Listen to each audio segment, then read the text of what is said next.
Bienvenidos al Club de Lectura del podcast Esperando a las Musas, un programa de Ana y Susana donde leerán y comentarán libros.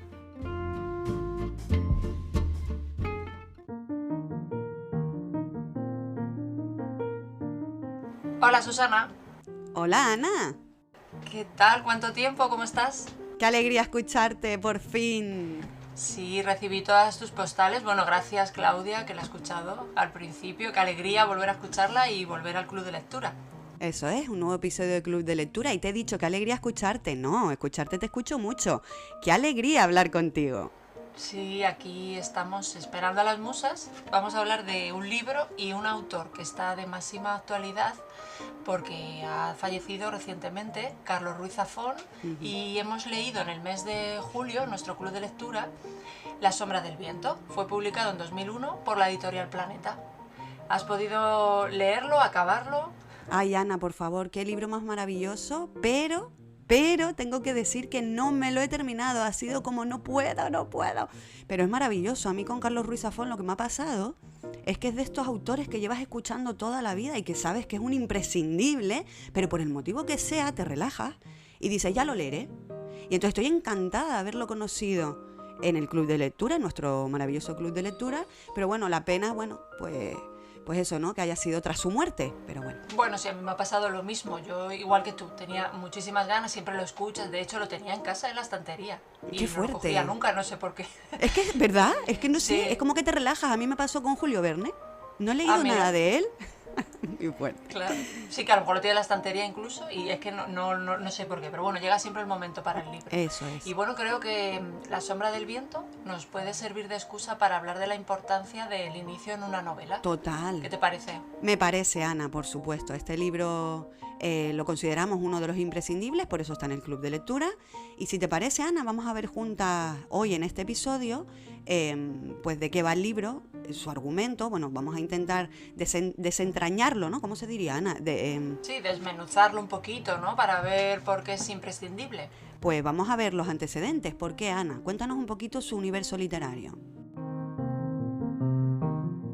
Sí, Carlos Ruiz Zafón publicó esta novela, La sombra del viento, en 2001, pero es que luego hubo 3 novelas que la continúan o que están dentro de este universo literario: El juego del ángel, El prisionero del cielo y la última en 2016 con El laberinto de los espíritus. En esta tetralogía, como se llama, ¿no? Cuando son 4 libros, se entremezclan muchos géneros, como por ejemplo la tragedia, la novela policíaca de intriga, la de aventuras, historias de amor, incluso la comedia de costumbres. Entonces nos lleva incluso a localizarlo en una Barcelona de principios del siglo XX y toda la atmósfera que recrea, ¿no? Esa noche, la niebla, nos presenta una Barcelona llena de misterio, de espíritus del pasado. No sé, es que el libro recrea una familia de personajes que a quienes nos gusta el mundo de los libros y todo su romanticismo nos va a cautivar. ¿Por qué? Porque los protagonistas son libros, libreros, editores, hay un escritor maldito, hay historias de novela, no sé, es como un placer, yo creo, para todo aquel que le guste la lectura. Y he recuperado un poquito, navegando así por las redes, he encontrado una entrevista que se le hizo a Carlos Ruiz Zafón, y habla de esto, ¿no? Del propósito que tenía con esta saga. Si quieres lo escuchamos un poquito. Perfecto, lo escuchamos. Yo esencialmente escribo para las personas a las que les gusta leer, que les gusta, que disfrutan con un libro en las manos, que disfrutan del lenguaje escrito, del estilo, de las historias, de los personajes, que quieren perderse en un universo de ficción y que quieren explorarlo y vivir intensamente estas aventuras. Este es el lector que yo tengo en mente y este lector puede ser joven, puede ser mayor, puede ser una mujer, puede ser un hombre, puede ser cualquiera. Son personas que aprecian la literatura, que disfrutan con ella y que tienen ganas de encontrar el placer de leer, ¿no? Esta gran maravilla de la literatura cuando realmente podemos perdernos en un libro con el que estamos disfrutando y apreciamos todos los detalles, las texturas. Y en ese sentido sí, hay, precisamente porque intentaba abarcar pues, a todas las personas a las que les gusta leer, otro de mis propósitos era intentar construir un ciclo de novelas que conjugaran todos los géneros literarios posibles, que fueran a la vez una novela de intriga, de misterio, una historia de amor, una novela social, una novela histórica, una comedia de costumbres, que fuera una novela gótica, que incluyera elementos policíacos, elementos de horror, elementos de humor, que tuviera drama, que tuviera tragedia, que tuviera comedia, que tuviera todos los grandes temas clásicos de la literatura, todos los formatos clásicos de la literatura, y que estuvieran todos integrados, porque en sí estas 4 novelas son un gran homenaje al arte de la literatura y son historias de lectores, de escritores, de libreros, de las personas que aman los libros, de quienes los odian, quienes los escriben, quienes los leen, quienes los quieren destruir, quienes los queman, quienes los quieren censurar, un poco todo el universo que existe en torno a la palabra, al mundo de la imaginación, de la mente, del conocimiento. Todo eso es un gran canto a todo este mundo, y todo esto está en la base de lo que son estas historias y de sus personajes. Y de ahí que, como tú dices, pues todo esto esté conjugado ahí, que me intento haya sido un poco hacer de malabarista, ¿no? Un poco ir poniendo cada vez más bolas en el aire y mantener más bolas en el aire volando en este gran truco, ¿no? de ilusionismo, intentar conjurar un poco todo lo que es las grandes líneas de la literatura y de la narrativa universal en un solo lugar, para facilitar al lector esta experiencia, ¿no? de disfrute, de placer y de reencontrarse sobre todo con la diversión. Yo creo que eso es una cosa que a veces hemos perdido, ¿no? A veces parece que leamos por obligación, porque nos dicen que esto es muy bueno para usted, como si fuera el brócoli hervido, pero la gente piensa, sí, pero en el fondo a mí no me gusta, ¿no? Yo quisiera comerme un pastel de chocolate. Y dice, no, usted coma verdurita hervida que le va bien para usted. Entonces parece que a veces hayamos empezado a pensar en la literatura igual, y yo creo que hay que recuperar este sentido del placer, de la diversión, de lo bien que lo podemos pasar con un libro en las manos, y de que leer nos permite vivir más, vivir mejor, y vivir las aventuras de 1000 personajes y encontrar cosas dentro de nosotros que no sabíamos que estaban allí, y nos permite a la vez encontrar cosas en el mundo que tampoco sabíamos que estaban allí. Este es un poco, aunque suena muy ambicioso, pero un poco el lugar hacia el que yo intento pues acompañar al lector, para ver si lo encontramos juntos y disfrutamos de este milagro de la literatura. Pues ala, aclarado, fantástico, y encima de mano del propio autor. Cómo me gusta escuchar a los autores, a los escritores o artistas explicar su obra, es maravilloso. Ana, tú decías, y estoy de acuerdo contigo, aunque no me he terminado la novela, pero tú sí. Entonces hoy nos vas a contar muchísimo, yo voy a estar aquí acompañándote un poquito, ¿vale? En lo que yo pueda. Pero nos dices que los personajes, y estoy de acuerdo contigo, que hay toda una familia de personajes, y dices, personajes como los libros. Y yo desde fuera, si no lo hubiera leído, te diría, ¿cómo va a ser un libro un personaje? Pues sí, maravilloso. Es decir, no os lo podéis creer, pero es que se convierte en un personaje, el libro, ¿no? Sí. El libro y el autor enigmático, ¿no? de esos libros. Claro, los libros están presentes continuamente, y podemos hablar ya, si quieres, de un aspecto de la novela, que es lo que se conoce como metaliteratura, que es hablar de los propios libros. Aparte de haber un montón de referencias, que es lo que se llama la metaliteratura, referencias de libros, de autores en la propia novela, también el autor lo que consigue, lo que has dicho tú, que un libro y un autor enigmático en toda la trama, sé que son protagonistas. A mí me parece fascinante. Incluso, vamos a desvelar una cosita, yo no soy de hacer spoilers, ni de adelantar nada de la trama, ni nada, porque hay gente que no se la ha terminado ni se la ha leído, pero el propio título de la novela de Zafón es el título del libro enigmático de la novela. Exacto. Quiero decir que coge el título. Yo ya ahí ya flipé. Desde el principio, La sombra del viento. Es protagonista el propio libro en la propia novela, dentro. O sea, me parece fascinante. Sí.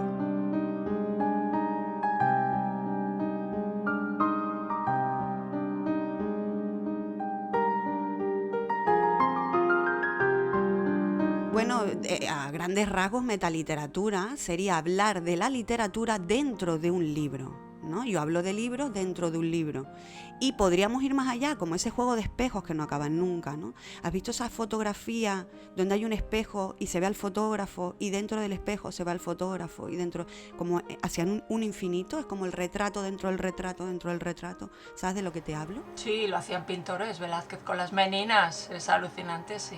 Alucinante. Pues entonces nos encontramos con un libro que es como una muñeca rusa, pero a la vista, no oculta. Hay cosas ocultas, yo no me lo he terminado, pero sé que hay tramas que es como, ¿y este de dónde viene? ¿Y este personaje y por qué? ¿Qué misterio? Todo está rodeado de misterio.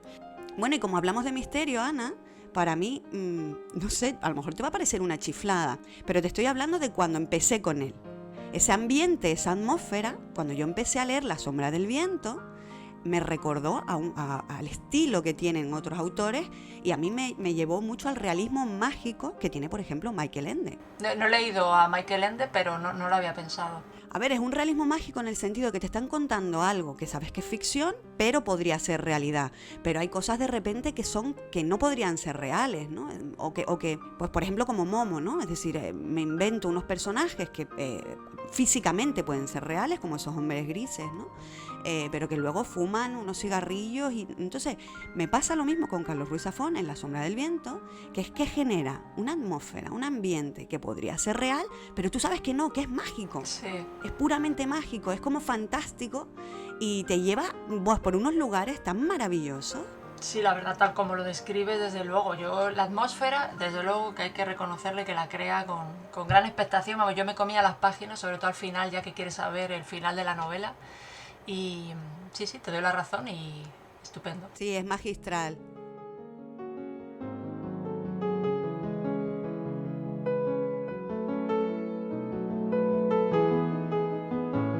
Bueno, Ana, ya hablamos de la atmósfera, estamos hablando desde fuera hacia adentro, entonces nos vamos a ir metiendo cada vez más en la historia de este maravilloso libro que hemos considerado uno de los imprescindibles.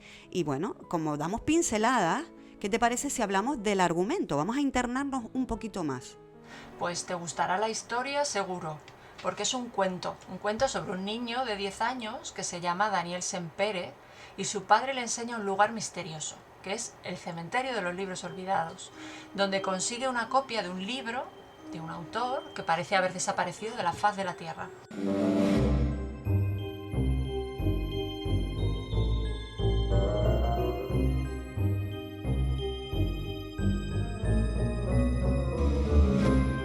La sombra del viento, de Julián Carax. Es la novela, como podemos ver, es una historia dentro de otra historia.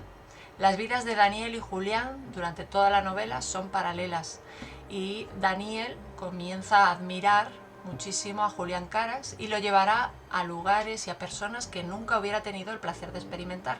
Se convierte así en una vida llena de emoción, peligro, está presente el asesinato, la intriga y, por supuesto, que no falte un poquito de amor y romance. Es que tiene de todo. Lo primero, nos encontramos un libro de un autor enigmático, que es Julián Carax, como acabas de decir, y parece que la persona que lo lee se queda como, ¡guau! Es como un libro, ¿no? Aquí quizás el autor lo que quiere es ¿no? hacernos llegar la importancia de un libro bien escrito, de los libros cuando te llegan al alma, ¿no? Un libro como que te cambia la vida. ¿Tú cómo interpretas eso? Te cambia la vida, y Daniel ya se quiere poner a buscar todos los libros de este hombre porque le causan satisfacción, felicidad. No sé, es como mágico, ¿no? ¿Cómo lo interpretas tú, Ana? Sí, creo que Daniel Sempere también es verdad que es adolescente, ¿no? Ha leído libros, tal, pero lo que le fascina, yo creo, es que el autor, con esa novela tan buena que ha escrito, haya desaparecido, ¿no? Es que como que le extraña, y que haya llegado a sus manos y de repente le empiezan a pasar cosas, ¿no? Y esa es ya cuando empieza la aventura en toda la novela. Pero sí, entiendo que la fascinación por un libro está presente, con este aspecto justo de encontrar este libro y que sea tan bueno.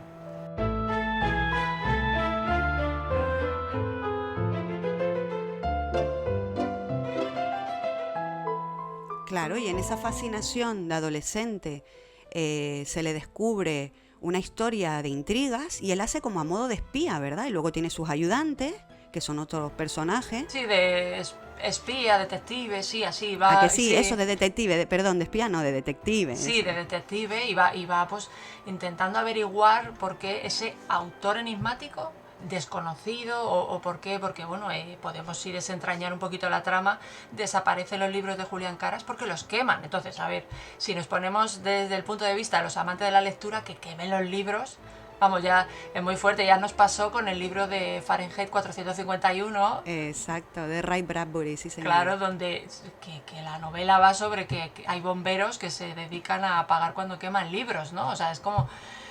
Sí, en vez de apagar fuego... Eso, hacen incendios, sí, es brutal, sí, que lo he también. yo regular. Es brutal, sí. Y nosotras, con Daniel Sempere, lo que hace maravillosamente y magistralmente Carlos Ruiz Zafón, es que nos lleva de las manos y estamos todo el rato, ¿y quién es este? ¿Y no? Sí, yo ¿verdad? creo que ahí es una clave de su estilo, porque si no me equivoco, está escrito en primera persona, entonces desde el punto de vista de Daniel Semperi. Entonces cuando un libro está escrito en primera persona, parece como que lo vives tú, es lo que dices tú, vas de la mano del protagonista, que en este caso le pasan 1000 aventuras. Y luego también en la novela hay algunas partes que aparecen en cursiva, que son cartas de un personaje que envía a otro, o cuando un personaje habla y habla mucho, lo pone en cursiva. Entonces siempre parece como que nos llega la historia en primera persona y siempre lo vives más, siempre lo vives más. Exacto, sí.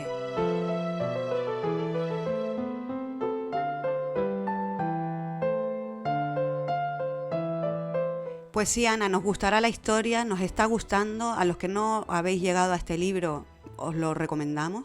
Y el comienzo de la novela, que lo hemos dicho desde el principio, que usamos a Carlos Ruiz Zafón para explicar la importancia que tiene esa primera introducción, ¿no?, a la historia. Entonces, si te parece, Ana, pues hablamos de El cementerio de los libros olvidados. ¿Cómo empieza la novela? Todavía recuerdo aquel amanecer en que mi padre me llevó por primera vez a visitar el cementerio de los libros olvidados. Desgranaban los primeros días del verano de 1945 y caminábamos por las calles de una Barcelona atrapada bajo cielos de ceniza y un sol de vapor que se derramaba sobre la Rambla de Santa Mónica en una guirnalda de cobre líquido. Pues fíjate qué fuerza tiene este inicio, Susana. Nos planta ya en un año, 1945, en un lugar, Barcelona, muy romántica, una ciudad muy romántica, de misterios y de bruma, y nos presenta un lugar donde van a morir los libros para que no los olviden, el cementerio de los libros olvidados. ¡Buah! Es un principio alucinante. Es que madre mía, yo no sé si es porque nos gustan mucho los libros, pero es que nos tiene atrapadísimas. Sí, tiene un estilo muy sencillo, porque tú lo lees y enseguida entiendes lo que te está diciendo, ¿no? Es un estilo sencillo, pero es muy cuidado, ¿no? Y nos pone a unos protagonistas que son los libreros, lectores y los libros. Alucinante. Y en la ciudad condal, es decir, estoy contigo, ¿no?, en que tiene una forma de escribir que parece sencilla, es muy fácil de leer, pero a la vez es muy emocional, ¿sabes? O por lo menos apela al sentimiento, ¿no?, de los personajes, ¿no?, a qué les mueve. Ese afán que tenemos de trascender a esta vida finita a través de la magia de lo cotidiano. Es decir, llega, ¿no?, y todo envuelto con esa mezcla de géneros que hizo tan magistralmente, que yo no lo sabía, que eso era lo que él quería, era como su objetivo fundamental, ¿no? Pues yo te decía que me recordaba a Michael Ende en ese realismo mágico, ¿vale? Y tal y como dijo una de nuestras compañeras del club, con Carlos Ruiz Zafón, es como si las hadas empolvaran de magia su pluma al escribir sus historias. ¡Qué bonito! Y es súper bonito. Yo parafraseo a una compañera del club. En realidad, Ana, esta prosa es muy elaborada, lo estamos viendo, y si te parece podemos compartir algunas frases de esas maravillosas que tenemos guardadas entre sus páginas, ¿te parece? Sí, me parece, para poner un poquito ejemplos y ver cómo es su prosa. Aquel año, el otoño cubrió Barcelona con un manto de hojarasca que revoloteaba en las calles como piel de serpiente. Las farolas de las Ramblas dibujaban una avenida de vapor, parpadeando al tiempo que la ciudad se desperezaba y se desprendía de su disfraz de acuarela. ¿Qué fragmentos más chulos has elegido donde podemos ver cómo hace una descripción de un lugar o cómo se encuentran, ¿no?, Barcelona, las Ramblas? Es un claro ejemplo del estilo del autor describiendo. Y termino con una, Ana, que la elegí la primera porque me pareció maravillosa. La escalera era un pozo de sombra. El aliento de los relámpagos se filtraba entre las comisuras del portón y salpicaba los contornos de los peldaños. Avancé a tientas y encontré el primer peldaño de un tropezón. Vamos, es llevar la acción, es decir, describo no de una manera de narrador omnipresente que está ahí. No, es que estoy describiendo con la acción. A mí me parece maravilloso decir, llegué a la escalera, no te dice, y llegué a la escalera y subí. No, me encontré con el primer peldaño de un tropezón. Ana, Sí. por favor, esto es que no se puede. Sí, esto para los que alguna vez dejamos la mano suelta y escribimos, es admirable cómo usa el lenguaje. Esto es de Es escritor, admirable, claro, sí. inspirador, envidiable, buah, de todo, ¿no? Sí, tiene gran maestría, desde luego. Yo he elegido otras frases que son muy, muy típicas de todos aquellos los que nos gusta Zafón y que mucha gente parafrasea. Entonces tengo algunas y bueno, las voy a leer. En una ocasión, oí comentar a un cliente habitual en la librería de mi padre que pocas cosas marcan tanto a un lector como el primer libro que realmente se abre camino hasta su corazón. Aquellas primeras imágenes, el eco de esas palabras que creemos haber dejado atrás, nos acompañan toda la vida y esculpen un palacio en nuestra memoria al que tarde o temprano, no importa cuántos libros leamos, cuántos mundos descubramos, cuánto aprendamos u olvidemos, vamos a regresar.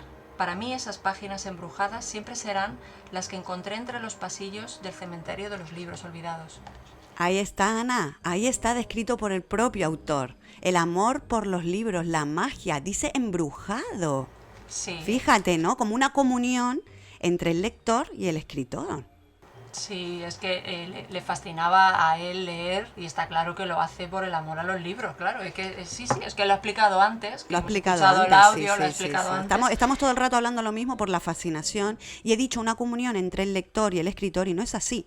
El escritor escribe la obra y una vez está hecha, eso queda ahí y la magia se hace entre el libro y el lector. Ahí el escritor ya no pinta nada, el escritor ya hizo su trabajo. Y para él también es un descubrimiento, lo decía. Eso ya nos lo ha contado también Espido Freire, con su primera novela, Irlanda, que a ella le maravilla cómo escribir algo hace tantos años, ¿no? Porque fue su primera novela y creo que tenía 20 años cuando la editó. Y la escuchaba en un directo diciendo que es maravilloso a día de hoy, ¿vale? Que a lo mejor han pasado otros 20. ¿Cómo le vienen mensajes de gente diciendo lo que le ha gustado, cómo le ha calado la obra? Entonces ella, claro, lo dice como esto está vivo, esto ya no tiene que ver conmigo, ¿no? Claro. Y ella le sigue fascinando porque es como yo creé eso, mi trabajo quedó ahí, mi trabajo, mi creatividad, ¿no? Mi obra, y luego eso vive solo y se va como adaptando según las generaciones venideras que lo van releyendo, ¿no? Claro. Y se va transformando, Ana, es maravilloso. Sí, pues mira, en relación a esto que estás hablando, tengo otra frase que dice, habla un personaje y dice, Julián murió solo, convencido de que nadie iba a acordarse de él ni de sus libros y de que su vida no había significado nada, dijo.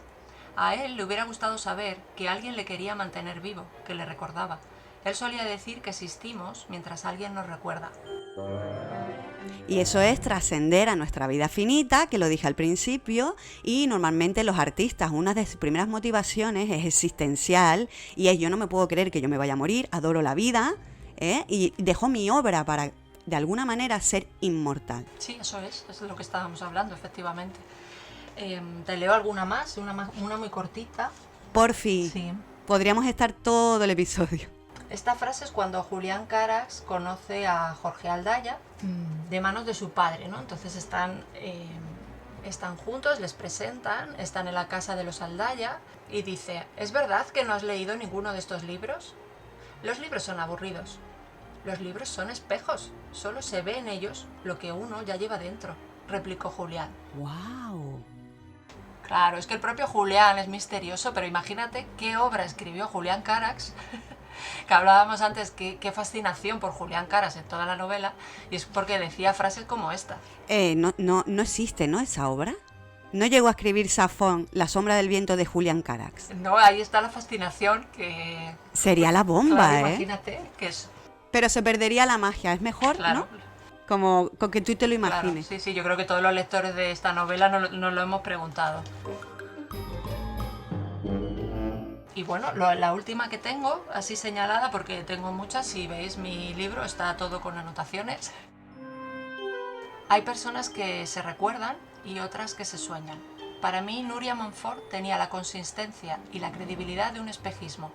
No se cuestiona su veracidad, sencillamente se le sigue hasta que se desvanece o te destruye. Es un personaje potente, ¿no? Sí, Nuria Montfort es un personaje clave en la novela. No voy a decir más, que no quiero desvelar, que no te la has terminado. No, y antes de hablar de los personajes, retomamos el por qué nos parece maravillosa esta novela en cuanto a su inicio. A algunos autores les cuesta dar por terminado el inicio de su novela, porque saben de la importancia, ¿no?, para enganchar al lector, para que se conozca su estilo, para que se sepa un poco de la trama. Y porque muchos de los comienzos de la literatura son reconocibles por todos y otros para nada. Entonces es importante, ¿no? Vamos a usar a Zafón como ejemplo de un buen inicio. Sí, hoy hablamos de los inicios como ese enganche, ¿no? Ese momento que tienes para atrapar al lector en tu historia y que quiera seguir leyendo, ¿no? Pero también los finales, porque es el cierre, que eso lo haremos en otro capítulo si quieres. Sí, sí. Si hablamos de los principios, este debería ser lo suficientemente atractivo para que no pierdas la oportunidad de que sigan adelante en tu historia y que no abandonen la lectura. Eso es lo que persigue o perseguimos, ¿no?, cuando escribimos. Para que eso no ocurra, Ana, sabemos que existen varios trucos literarios. Además, el talento innato que tienen algunos genios o genias de la literatura que por sí solos les salen, ¿no? Pero lleva mucho trabajo y cuando decimos trucos literarios es que de verdad los hay. Esto es un oficio y crear arte a través de las letras y de la palabra es mucho de magia, es mucho de trampa, es mucho de truco que hay que estudiar, ¿no? Entonces, si te parece, hay muchas páginas web con recursos para escritores, muchas, ¿vale? Nosotras hemos escogido una que nos gusta mucho, que se llama literautas.com y vamos a leeros, ¿vale?, lo que esta página web dice de cómo escribir los primeros párrafos de una novela, para eso mismo, ¿no? Para que un lector que acude a una librería y ve un libro que le llama la atención, o vea su portada y su título, si le atraen la portada y el título, ¿qué tiene que pasar en esas primeras páginas, ¿no? A la hora de tú ojearlo, ¿sabes cuánto tienes? ¿Sabes cuánto tiempo te da un editor para decir, te compro tu obra, es decir, la editas conmigo o no me gusta? 10 segundos. Esto me recuerda al speech elevator, que son 3 minutos. Me recuerda muchísimo, es decir, tienes que venderte en un muy corto periodo de tiempo, es decir, así. Entonces, pues... Es muy difícil captar la atención en un párrafo, en una página. Es un arte, entonces si te apetece, vamos a compartir eso que tú y yo sabemos a través de esta página web de Literautas y si te parece empezamos, Ana, si quieres empezamos con el primer punto. Sí, llamar la atención del lector, está claro, ¿no?, lo que has dicho, desde la primera línea, ¿no? Para ello lo mejor es que ocurra algo, ¿no?, que haya acción, ya que el arranque y por supuesto que sea algo interesante. Es decir, vamos a evitar un comienzo en el que suene... Por ejemplo, un despertador. Sí, un despertador y que alguien se levante de la cama, va al baño, hace el desayuno. Ya sabéis, algo rutinario que no nos importa demasiado. Normalmente todas las personas hacemos eso al levantarnos. Entonces no interesa eso, pues bueno, es paja, ¿no? Lo que llamamos a veces... Es paja, sí señora. Claro. En audiovisuales cuando me enseñaron el guión cinematográfico, es increíble que lo primero que nos dijeron es todo lo que salga en tu peli, en tu corto, tiene que ayudar a avanzar, tiene que darle pistas sobre o bien la trama, el personaje en sí, su personalidad, pero ¿de qué nos sirve ver cómo nuestro personaje protagonista coge el mango de una puerta, la abre, se abre una puerta y cierra una puerta? ¿Qué dice eso? Nada. A no ser que en ese yo me pongo las sandalias haya algo. ¿Me explico? Es decir, si hay algo que avance la trama, que ayude a la historia, entonces sí, pero todo lo superfluo y la paja tiene que salir fuera. Claro, entonces, y más en un principio, que es de lo que estamos hablando. Entonces, el segundo punto, ¿qué sería? Lo que estás diciendo, ¿no? Pon algo en movimiento. Bueno, esto es un consejo del libro de suspense de Patricia Highsmith y en él la autora recomienda, por ejemplo, iniciar un texto con algo que se mueva. Puede ser un tren o alguien que corre. Entonces, bueno, la propia Highsmith, ¿qué decía? Me gusta que la primera frase contenga algo que se mueva y dé impresión de acción, en vez de ser una frase como, por ejemplo, la luz de la luna yacía quieta y líquida sobre la pálida playa. Vale, pero eso es Patricia Highsmith, que tiene una narrativa muy visual. Esto me vuelve a recordar al guión cinematográfico. Pones algo en movimiento, pero dile a Ken Follett que te ponga algo en movimiento. Es más complicado. Su narrativa es más... Es que no sé si es estática la palabra, Ana. ¿Tú qué te lo has leído? Sí, yo creo que tiende a ser más visual y más de poner en contexto. Entonces, claro, la narrativa es como más lenta, más... Descriptiva. Más descriptiva, esa es la palabra. Pero no de acción, ¿a que no? No es tanto de acción. Alguna vez pasa algo, pero no como en el suspense de Patricia Highsmith. Exacto. El tercer elemento podrían ser párrafos cortos, frases directas. ¿Qué te parece, Susana? Pues perfecto. Otro consejo de Patricia Highsmith es no comenzar con un párrafo demasiado largo, entre 1 y 6 líneas, nos dice la escritora, para no cansar al lector de arranque. Pero ya te digo que esto es bastante subjetivo, nos quedamos con los títulos. Hemos dicho, punto 1, llama la atención del lector, le llamas la atención, lo atraes, pones algo en movimiento, que siempre funciona. Párrafos cortos y frases directas, claro, no te enrolles, es decir, en muy poquito tiempo tienes que ser capaz de hablar nos vamos al punto 4, Ana, de situar al lector en el tiempo y en el espacio, que esto es súper importante, por regla general, en la primera página o en el primer capítulo de una novela debe quedar claro cuándo y dónde sucede la narración, si no, el lector se pierde, no sabe dónde está. Claro, el ejemplo es el de Zafón, ¿no? Un año, 1945, un lugar, Barcelona, y ya estás ahí. Exacto. Entonces tú ubicas al lector en el tiempo y en el espacio porque lo estás explicando. Presentas al personaje principal e incluso a un secundario, como puede ser la importancia de la madre muerta en el caso de esta novela que venimos a hablar hoy, ¿verdad? Claro. Y eso está desde el principio. Sí. Por ejemplo, Ana, si quieres, vamos a situar al lector en el tiempo y en el espacio como lo hizo George Orwell en 1984. Uh-huh. Empieza así. Era un día luminoso y frío de abril, y los relojes daban las 13. Winston Smith, con la barbilla clavada en el pecho en su esfuerzo por burlar el molestísimo viento, se deslizó rápidamente por entre las puertas de cristal de las casas de la Victoria, aunque no con la suficiente rapidez para evitar que una ráfaga polvorienta se colara con él. Claro, nos sitúa en un mundo que no parece exactamente igual al nuestro, y en los siguientes párrafos ya nos irá adelantando dónde se sitúa, ¿no? Un ascensor, que hay telepantalla, en fin, ¿no? Lo que llamamos el Gran Hermano, ¿no? Que es donde está basado. Exacto, y estamos en una casa y él se desliza con el viento, es decir, sabemos que está entrando, ¿no? Claro, exactamente. El quinto punto, que es por donde estaríamos, es especifica las reglas. ¿A qué hace referencia? Bueno, pues toda obra de ficción es una propuesta para jugar. Cuando nos sentamos a leer un libro, desde las primeras líneas, el autor nos está proponiendo unas reglas para el universo de ficción en el que quiere que nos sumerjamos, ¿no? Entonces tenemos un ejemplo muy claro que, si quieres, nos lees, Susana. Sí, porque es que cuando estábamos preparando el guión, Ana, es que me vino a la mente. Es un cuento, porque en estos consejos que nos dan en literautas.com nos sirven tanto para crear una obra o novela de ficción como para un cuento, que no lo hemos dicho al principio. Y entonces, Ana, con esto que cuentas, me he acordado muchísimo del vicario que hablaba al revés, del grandísimo Roald Dahl. Y empieza así. Érase una vez en Inglaterra un vicario encantador y temeroso de Dios llamado Reverendo O'Cire. Cuando éste de joven llegó al pequeño pueblo de Nibbleswake para hacerse cargo de la parroquia, cundió durante un tiempo la confusión e incluso el más total desconcierto entre sus devotos parroquianos. Esto fue lo que ocurrió. De niño, Robert O'Cire había padecido una enfermedad muy seria, la dislexia. Sin embargo, gracias al Instituto para la Dislexia de Londres y a sus excelentes profesores, Robert hizo grandes progresos y prácticamente dejó de trabucarse con las palabras. Cuando cumplió 18 años, su escritura y su lectura eran ya casi normales. Es decir, no sigo leyendo, pero en un inicio que he leído, Ana, 2 páginas. Sí, en un cuento es nada. En un inicio de 2 páginas nos están diciendo que tenemos a un vicario que se traba con las palabras. Es perfecto para lo que luego va a venir. No es que sea perfecto, es que es casi necesario, es un truco maravilloso, y es eso, especifico las reglas, porque todas las reglas de este cuento es que el vicario habla del revés. Es divertidísimo, os lo recomiendo a mayores y a pequeños. Estupendo, sí, es un claro ejemplo. El siguiente punto, el punto 6, trata de un término inglés que se llama el backstory, es decir, olvidarnos del pasado de los personajes y de los acontecimientos desde el principio. Es decir, en el principio no podemos hablar del pasado de los personajes o de qué es lo que les ha ocurrido. Tenemos que hablar de otra cosa.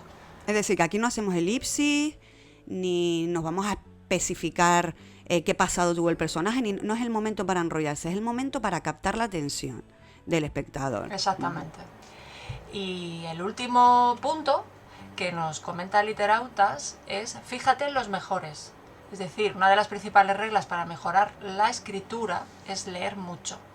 Y una de las reglas para escribir buenos arranques de novelas pasa por leer muchos comienzos de novelas. Entonces se nos ha ocurrido pues un juego. Sí, hemos escogido unos títulos, ¿vale? De obras universales conocidísimas. Y a ver si adivináis a qué obra, o por lo menos a qué autor nos referimos.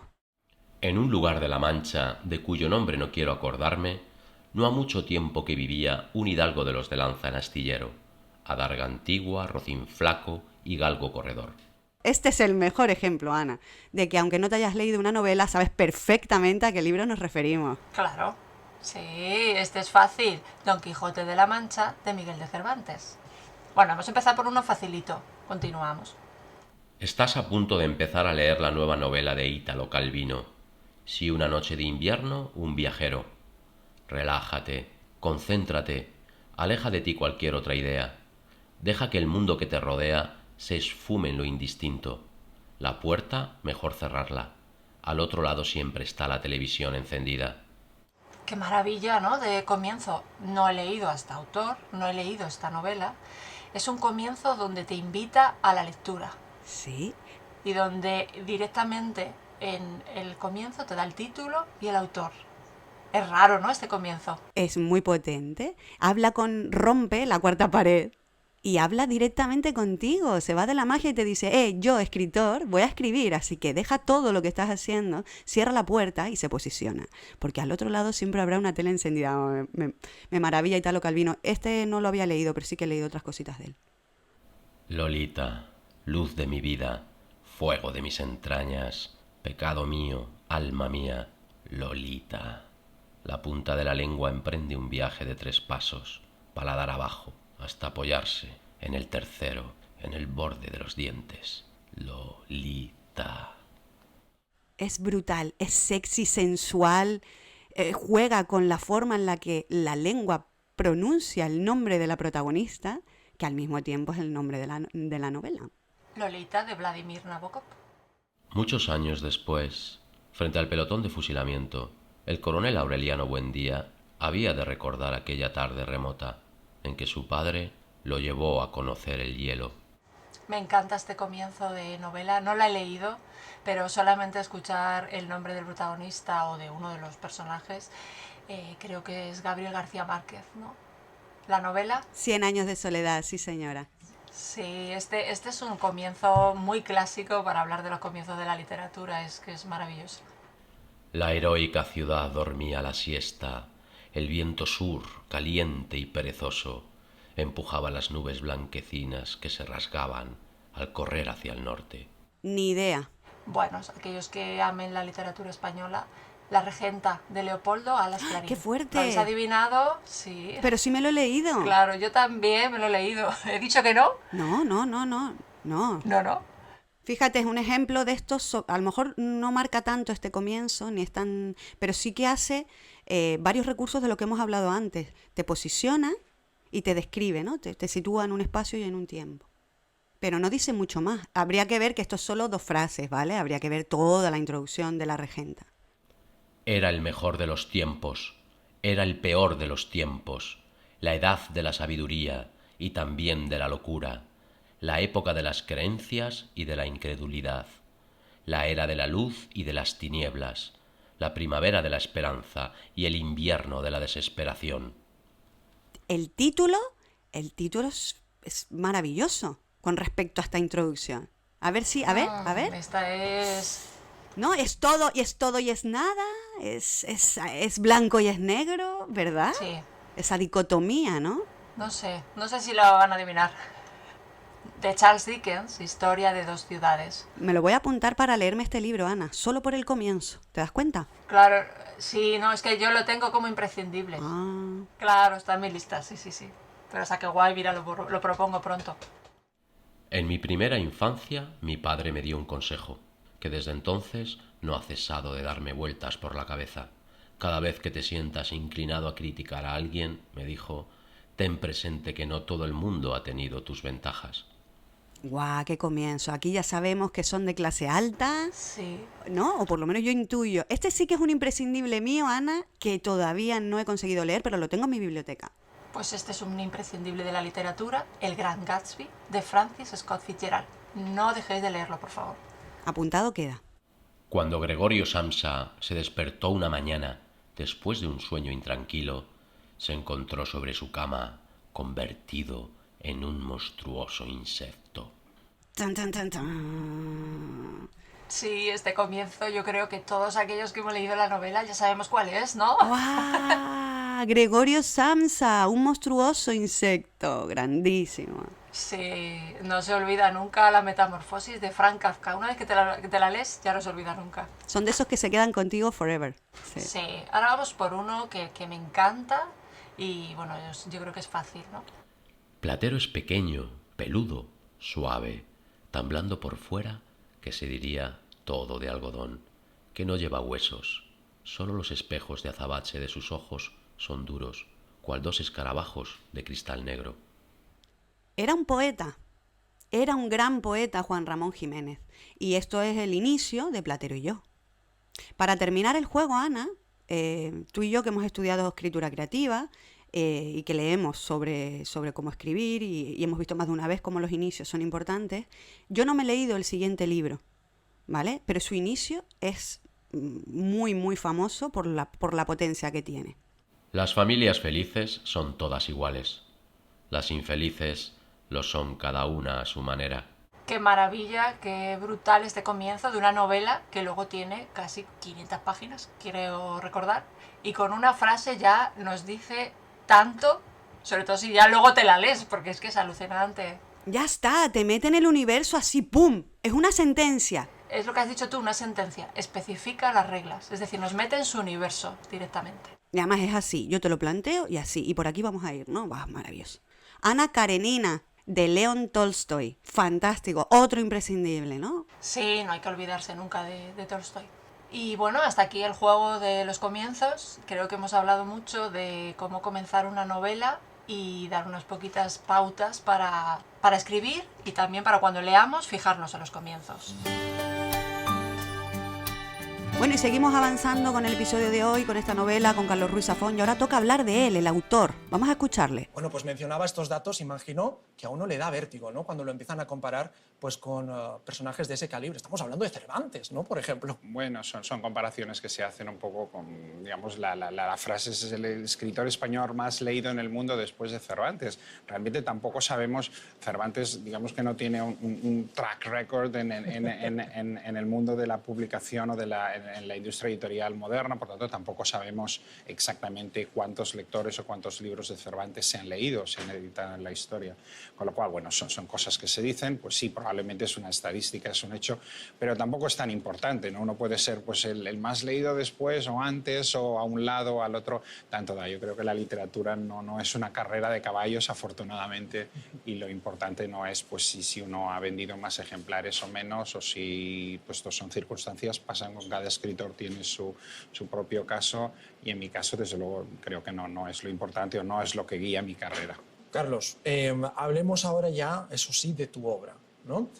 La más conocida es tu última saga, ¿no? Una tetralogía dedicada, pues, prácticamente podríamos decir, a tu ciudad natal, a Barcelona, ¿no? Es el escenario de fondo que vemos en toda la saga. Estamos hablando del Cementerio de los Libros Olvidados. En él pues, tenemos a ese primer libro que fue pues, el que te catapultó a la fama literaria, que fue La Sombra del Viento, y después de La Sombra del Viento pues, ya ha llegado El Juego del Ángel, El Prisionero del Cielo, y bueno, y este que está a la vuelta de la esquina. A la vuelta de la esquina, literalmente. El laberinto de los espíritus, ¿verdad? Exactamente.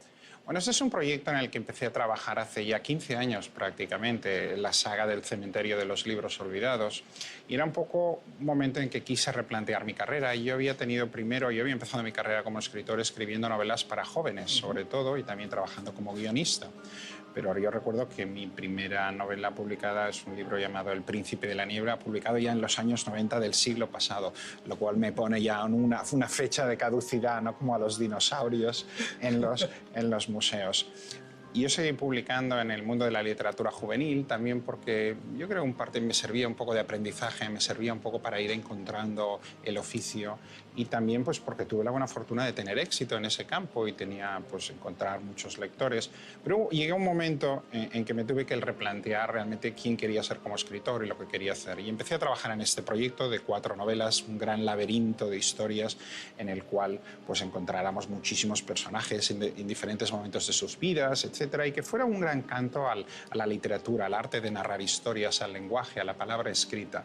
Y así empezó todo esto con La sombra del viento, El juego del ángel, Prisionero del cielo y, como bien dices, ahora en el mes de noviembre pues se publica mundialmente, primero en español, El laberinto de los espíritus, que es la culminación, el gran final de este proyecto en el cual convergen todas las historias, convergen todos los personajes y todas las respuestas que los lectores que han sido pacientes y generosos conmigo a lo largo de todos estos años, pues finalmente no es el momento este de lo que llamamos el payback, es la recompensa, es el gran final y es un proyecto del que estoy pues muy contento y que ya tengo ganas de compartir con los lectores. Y El laberinto de los espíritus es quienes estén familiarizados con esta saga. La saga El cementerio de los libros olvidados es un poco atípica en el sentido de que no es como las tradicionales sagas, que es una historia lineal, donde todo se continúa, donde uno empieza al principio.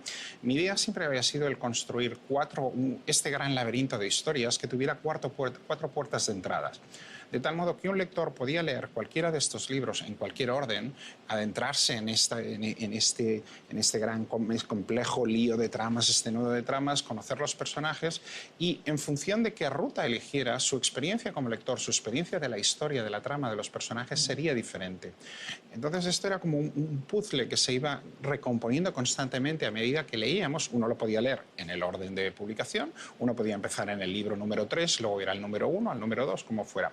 Carlos, esto tiene mucho, además, perdona que te interrumpa, de las novelas juveniles, aquellas de elige tu bueno, historia. Y aquello que se decía en los años 90 se empezó a hablar de las historias interactivas, ¿no? Esa no necesariamente es tan interactiva, sino que, aunque en cierto modo lo tiene, pero tiene un poco, por ejemplo, hay la gran novela de Julio Cortázar, Rayuela, donde uno puede leer Rayuela de principio a fin, tal como está anudada, o sencillamente puede seguir un orden alternativo y lee una novela diferente.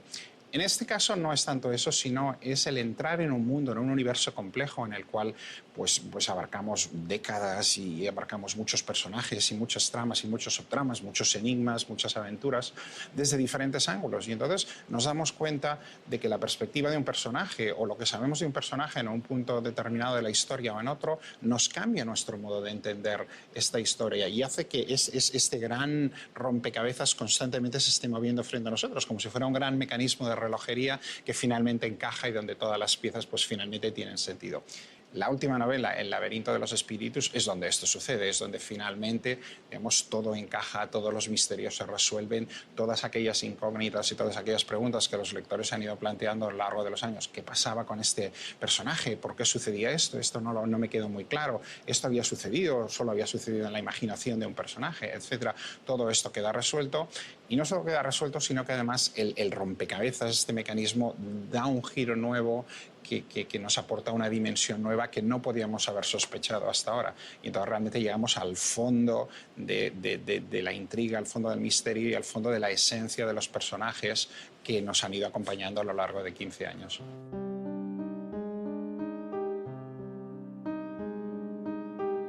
Como le hemos escuchado hablar, él ya nos pone en antecedentes autobiográficos de cómo nació en Barcelona y bueno, vamos a hablar un poquito de curiosidades sobre él, de su vida. Siempre quiso vivir en Los Ángeles, ¿sabías esto? Le encantaba el cine clásico americano y el jazz. Y lo bueno es que pudo cumplir su sueño. Se mudó en 1994 allí, trabajó como guionista y bueno, es donde falleció en California en junio de este año. Tenemos más curiosidades. Por ejemplo, podemos contar que fue finalista de los premios Lara con esta novela que traemos hoy, La sombra del viento, pero no ganó.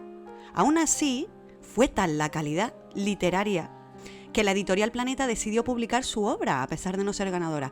Creo que esto no ha pasado nunca más con nadie. Yo creo que no, o por lo menos la primera vez que ocurrió fue con él, desde luego. Esto me recuerda, que lo hemos hablado muchas veces, lo que pasa en los concursos, ¿no? Esa sensación de que nunca gana el mejor. Sí. El primer puesto, normalmente no, bueno, curiosidades. Sí, le gustaba la historia, la arquitectura y el mundo del cómic, y sobre todo aquellos de Batman. Entonces le gustaba la arquitectura. En esta obra, en La sombra del viento, tengo que decir que hay una cantidad de descripción de caserones abandonados, de el laberinto que es el cementerio de los libros Sí. olvidados. O sea, yo creo que ahí ya ese gusto está. Carlos Ruiz Zafón era un autor muy reservado. Apenas trascendieron aspectos de su vida privada y fueron contadas con los dedos sus apariciones públicas. De ellas, mira, pues de las poquitas, hoy hemos traído a nuestro episodio 2 de ellas. Cuando lo hacías porque era necesaria una entrevista, algo que le pediría la editorial, ¿vale? Por trabajo, no por gusto. Y eran muy puntuales. El primer libro que reconoce o recuerda haber leído fue Miguel Strogoff, de Julio Verne. Anda, mira. Otro aventurero, ¿te das cuenta? Así que al final un autor empapa de su universo a otro autor y ese otro autor lo transforma Sí. en otra cosa y lo mezcla y me recuerda, pues hay muchos directores de cine que también escriben guiones y que no hacen dos películas iguales, ¿vale? Incluso mezclan géneros, ¿no? Un poco lo que ha hecho Carlos Ruiz Zafón con La sombra del viento. Sí, siempre la magia del cine con Susana, siempre la vamos a tener aquí, que me encanta. Es que me lo llevo, ¿no? Porque veo ejemplos. Sí, a mí me encanta. Bueno, como escritor tenía una rutina muy clara como otros muchos y escribía como 6 horas al día y creo que era un escritor nocturno. Esto lo digo de ¿Qué memoria. dices? Sí, creo que lo digo de memoria. Sí, escribía mucho. Hombre, si lo piensas, si eres escritor y te dedicas a escribir 6 horas, es muy buena jornada. Ahora, tremendo. Sí, el trabajazo. Me gustaría, si le pudiera preguntar, le diría, pero 6 horas seguidas, ¿cómo es la rutina? ¿Te levantas, haces 2 horitas y te levantas para estirar las piernas? Eso es lo que a mí me gustaría averiguar, pero bueno, Bueno, lo haremos con otros. con otros, a ver si tenemos la oportunidad, claro. Una de las personas más importantes de su vida fue su esposa, Mari Carmen Belver, y era su amiga y era la primera que siempre tenía el honor de leer las novelas que él escribía. Bueno, se puede decir que a lo mejor él escribía para ella, ¿no? Si era tan gran lectora. Madre mía, de ahí le viene ese halo romántico. Sí, hablábamos del cine y Susana, tengo que decir que Carlos Ruiz Zafón se resistió siempre a llevar a la gran pantalla sus novelas. Qué curioso. Pese a que no le faltaron ofertas multimillonarias, pues consideraba que sería un error intentar transformarlas en otra cosa para hacerlas más populares o intentar exprimirlas, porque no hace falta que todo sea una serie, una película o un videojuego. Bueno, tenía claro que quería crear libros, el universo literario, y que el cine es otra cosa. Sí, eso es. Como última curiosidad, la antigua librería Cervantes Canuda, que está en Barcelona, en gran medida es lo que le inspiró para darle forma a su cementerio de los libros olvidados, ¿no? Ese caserón antiguo que entras por la puerta y te encuentras un laberinto de libros. Bueno, Ya quiero ir yo a esa librería. sí, tiene que ser alucinante. Una de nuestras compañeras del club de lectura, que vive en Barcelona, es brutal si nos consigue hacer esa visita guiada por esos escenarios de la Barcelona de Zafón. Esto nos sirve un poquito para enlazar un poquito y ponerlo en contexto. La sombra del viento transcurre en Barcelona, es un gran escenario y es una ciudad que nos describe gótica, sombría, donde hay personajes tenebrosos, a punto de asesinar a gente, ¿no? Y son personajes literarios difíciles de olvidar tras leer la novela. Y hoy en día en Barcelona hay un tour que creo que cuesta 14 euros para recorrer los lugares emblemáticos de la novela de Zafón. ¿De esta novela de La sombra del viento o de toda su tetralogía? Sí, no hay que olvidar que la tetralogía son las 4 novelas. Las 4 novelas hablan de lo mismo desde distinto ángulo, desde distinta perspectiva. Es decir, tengo una historia, genero un universo maravilloso con un montón de personajes Sí. y los voy a contar desde diferentes puntos de vista. Sí. Y lo voy a hacer en diferentes tomos. En La sombra del viento, los personajes sabemos quiénes son, pero luego en el segundo tomo, bueno, que él dice que no hace falta leerlos en orden, que son autoconcluyentes, ¿verdad? Sí, lo que pasa que según la novela que estés leyendo de la tetralogía, pues vas descubriendo los recovecos de cada personaje, ¿no? Entonces ya al final no hay tanto misterio, ¿no? Porque consigues descifrar todo.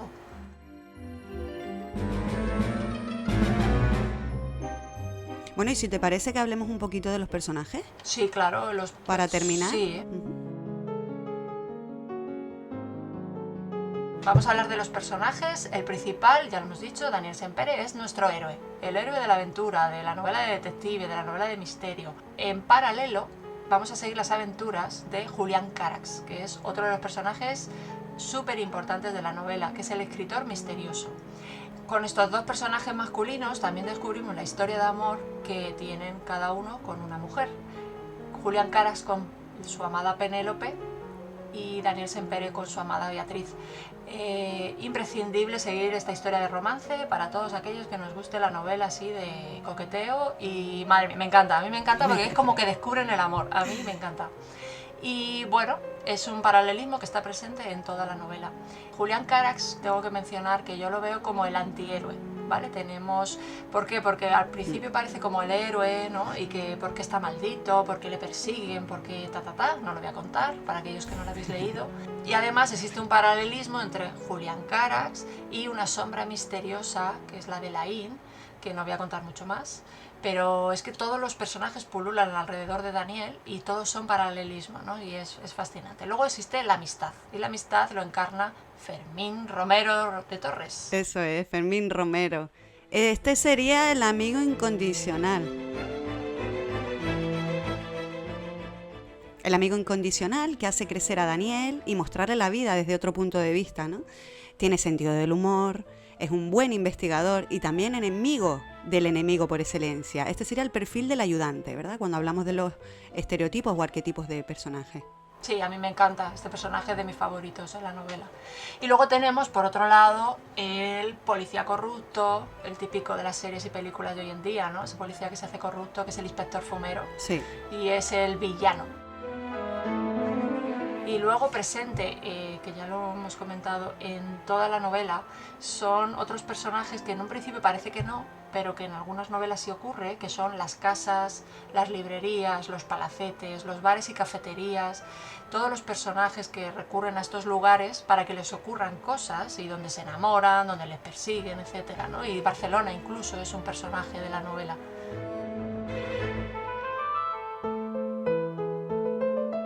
Luego, dentro de todas las tramas que hay en la novela, como hay paralelismo, por un lado tenemos el grupo de amigos de Julián Carax, todo lo que se nos va descubriendo, y luego el grupo de amigos que va creando Daniel Sempere en su investigación, ¿no? Y como por ejemplo Fermín Romero, del que has hablado, o el propio Barceló. Entonces sí, me gusta mucho toda la trama de la novela, es un crecimiento personal del protagonista. Eso es. Y me encanta. Así lo veo yo.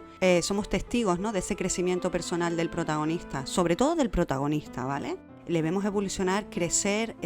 Pasa de esa niñez traumática, ¿no?, de quedarse huérfano de madre en esa situación tras la guerra civil, tras la Segunda Guerra Mundial, ¿no? Es como está encorsetado y cómo va creciendo, ¿no? Pasa de la niñez a la edad adulta y yo creo que simboliza eso la novela. Sí. O sea, aparte de todos los géneros. La pérdida de la inocencia. Exactamente, que también lo vimos con otro libro, no sé si te acuerdas, Susana, que lo estuvimos hablando, sí, con Matar a un ruiseñor de Harper Lee. Habla de la pérdida de la inocencia y de los valores como persona cuando te estás construyendo, ¿no?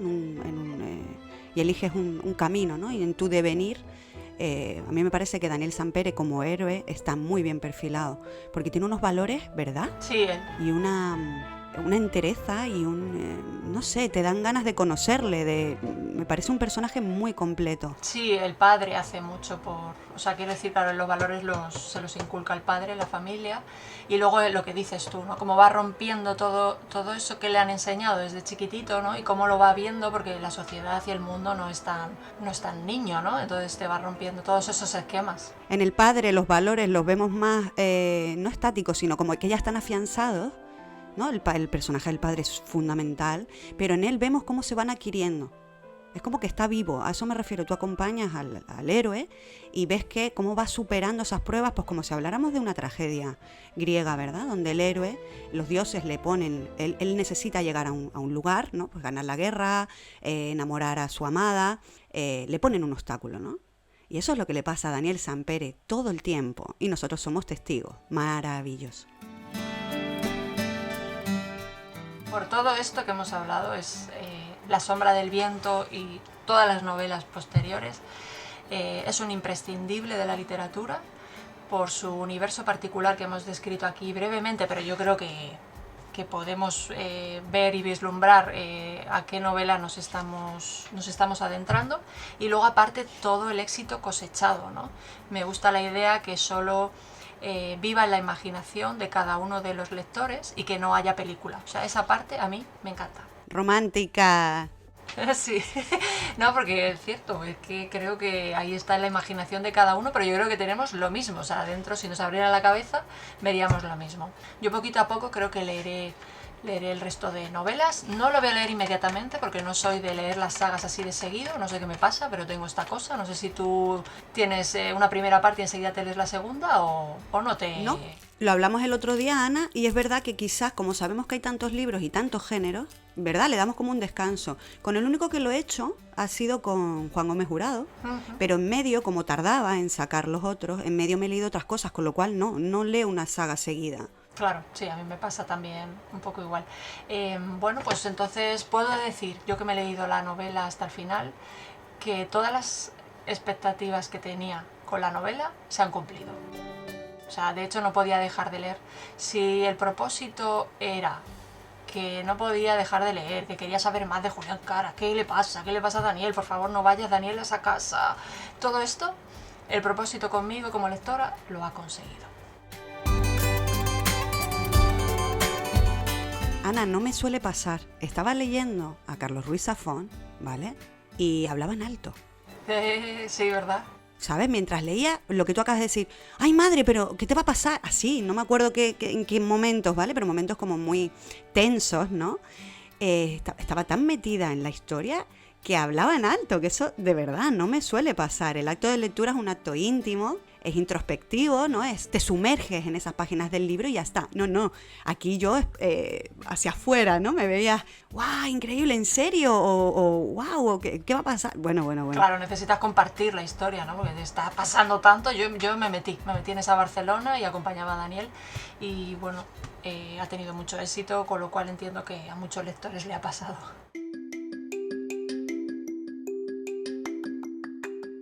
Y con Carlos Ruiz Zafón y La sombra del viento nos despedimos, Ana. Acaba el episodio. Terminamos, niña. Sí, con un imprescindible y encantada de compartir lectura contigo. Igualmente, guapa. Chao. Hasta la próxima. Adiós, amigos oyentes. Que lo paséis muy bien. Y disfrutad. Adiós.